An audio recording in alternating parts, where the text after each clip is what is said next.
Christmas പുതുവത്സര bumper ടിക്കറ്റുകൾക്ക് record വിൽപ്പന. ഇതുവരെ 50 ലക്ഷം കടന്നു. പാലക്കാട് ജില്ലയാണ് കൂടുതൽ ടിക്കറ്റ് വിൽപ്പനയിൽ മുന്നിൽ.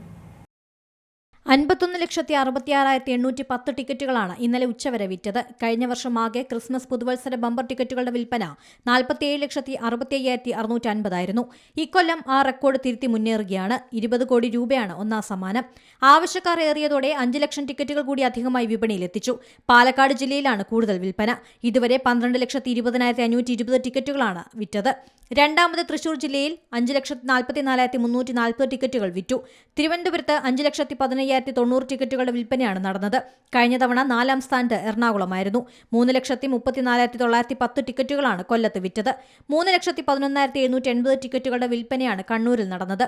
രണ്ടാം സമ്മാനം 1 കോടി രൂപ വീതം 20 പേർക്കും, മൂന്നാം സമ്മാനം 10 ലക്ഷം രൂപ വീതം 20 പേർക്കും, നാലാം സമ്മാനം 3 ലക്ഷം രൂപ വീതം 20 പേർക്കും, അഞ്ചാം സമ്മാനം 2 ലക്ഷം രൂപ വീതം 20 പേർക്കും ലഭിക്കും. 10 പരമ്പരകളിലെ ടിക്കറ്റുകളാണ് വിപണിയിലെത്തിച്ചത്. 24-ാം തീയതി ഉച്ചയ്ക്ക് 2-നാണ് നറുക്കെടുപ്പ്.